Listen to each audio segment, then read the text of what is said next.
শেখ মুজিবের বাড়ি এখন সেই ক্ষমতা হারিয়ে সম্পূর্ণ বিলাসবহুল বাড়ি হয়ে গেছে। পুরা ভাঙচুর ও অগ্নিসংযোগ দেওয়া ভুতুড়ে বাড়ি। এখন এ বাড়ি মনে হয় কোনো ঠিকাদার, কোনো কন্ট্রাক্টরকে মানে স্ক্র্যাপ হিসাবে ঘরটাকে বিক্রি করলেও কেউ কিনবে কিনা সন্দেহ। মানে বাড়িটার এই বেহাল দশা। তা এই হচ্ছে জালেমের পরিণতি। ঠিক এরকমই হয়। রাতের অন্ধকারে ঠিক কতটা বুঝতে পারতেছেন জানি না। একদম ভুতুড়ে পরিবেশ।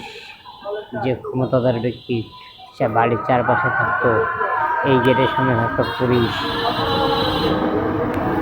সে ভরপুর। আর সেই বাড়ির ভিতরটার এই অবস্থা। আপনারা দোতলার ঠিক চিহ্নর অবস্থা দেখতেই পাচ্ছেন।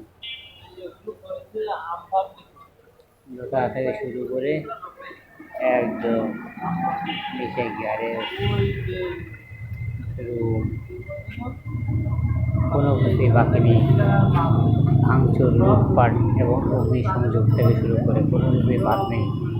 তাই এটাই উচিত শিক্ষা। তবে আরও শিক্ষা উচিত ছিল বাড়িঘর না জ্বালিয়ে, লুটপাট না করে তাদের গণধোলাই দিয়ে মেরে ফেলা উচিত ছিল। এটাই ছিল তাদের প্রাপ্য শাস্তি।